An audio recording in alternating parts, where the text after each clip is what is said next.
The word jihad is mentioned in the Quran about 41 times. The words mercy, peace, and compassion are mentioned about 355 times. Yes, come in. Come on in, Riaz. Sit down, please. Contrary to popular belief in most Western cultures, Islam is a religion that preaches peace and tolerance. Yes, Patricia.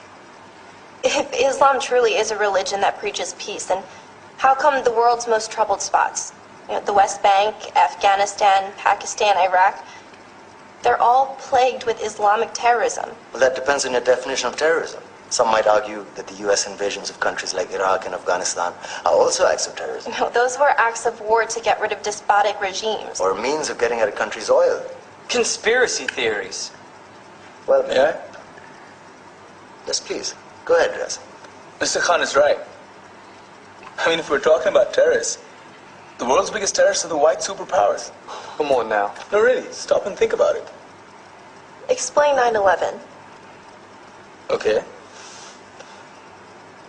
Do you know how many people died in the Twin Towers strike? Around 3,000. And do you have any idea how many people died in the bombing of Afghanistan? Take a wild guess. More than 15,000 people died. And that's just conservative figures. About 50,000 tons of explosives were dropped on innocent civilians. Men, women, children. Yeah, but that was because of the Taliban. Now that you brought it up, did you know that the Taliban was a creation of the CIA to fight the Russians? Whatever. They were still harboring terrorists. Yeah, right. Terrorists that were never found. Just like the weapons of mass destruction that were never found in Iraq. Do you want to get into the death toll in Iraq? 500,000 civilians and counting. And what do Britain and America say when they don't find these weapons? It's simple. They just say sorry.